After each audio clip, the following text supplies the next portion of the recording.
თბილისის მერიიდან სამოქალაქო პოზიციის გამო თანამშრომლებს ისევ ათავისუფლებენ. სამსახურიდან გაშვების შესახებ სოციალურ ქსელში არაერთი უკვე ყოფილი საჯარო მოხელე წერს. მათ შორის არიან თანამშრომლები, რომლებიც თბილისის მერიაში 18 წლის განმავლობაში მუშაობდნენ.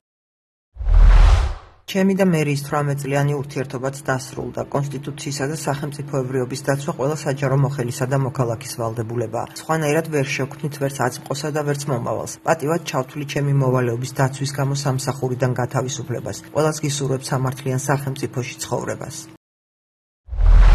ეს დღეც დადგა ოფიციალურად მაცნობეს, რომ თბილისის მერიაში გამოცხადებული სადამსჯელო რეორგანიზაციის შედეგად გათავისუფლებული ვარ სამსახურიდან. ტრაგედია, როდესაც საჯარო მოხელის კონსტიტუციის დაცვის მოწოდებაზე ხელმოწერის გამოსჯიან. რა თქმა უნდა, ძალიან უსამართლოა ეს ყველაფერი და ეს ამ სახელმწიფოს არ ეკადრება. მე ჯაბაქარელი ერთი წამითაც არ ვნანობ არც ერთ ჩემს ნაბიჯს საჯარო სამსახურში ყოფნის მანძილზე. მე მაშინაც ღირსეულად ვიცავდი საჯარო მოხელის სფიცს, როდესაც თქვენ ქვეყანაში რუსულ კანონებს ამტკიცებდით და მაშინაც, როდესაც ევროპულ არჩევანზე უარის თქმით, თქვენივე მიღებულ კონსტიტუციას არღვევდით. საკუთარ სამშობლოს ღალატობდით და ამავე ფიცის დაცვას გავაგრძელებ, რომელიც თქვენ ცარიელს სიტყვებად გადააქციეთ, რამე თუ ეს და სხვა ყველა თქვენი სადამსჯელო გადაწყვეტილება არის უკანონო, არალეგიტიმური და დროებითი. ბრძოლას თავისუფალი საქართველოსთვის და ამ ქვეყნის ევროპული მომავლისთვის კპირდებით მივიყვანთ ბოლომდე. თუ თქვენ არ იცით ეს რას ნიშნავს, ჩვენ გაჩვენებთ ეს როგორ ხდება.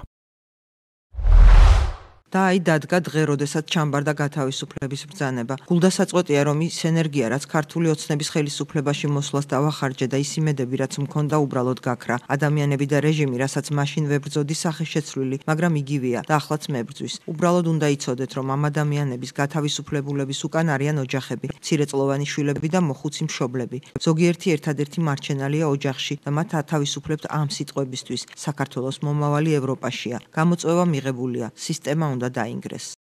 თბილისის მერიიდან ისევე როგორც სხვა უწყებებიდან საქართველოს პროევროპული კურსის მხარდამჭერი ათეულობით თანამშრომელი გაუშვეს. მათი ძირითადი ნაწილი პოლიტიკურ რეპრესიებზე საუბრობს და მიაჩნია, რომ გათავისუფლებების სერია იმ განცხადებებზე ხელმოწერას უკავშირდება, რომლითაც საჯარო მოხელეები ირაკლი კობახიძის 28 ნოემბრის ანტიევროპულ გადაწყვეტილებას გაემიჯნენ.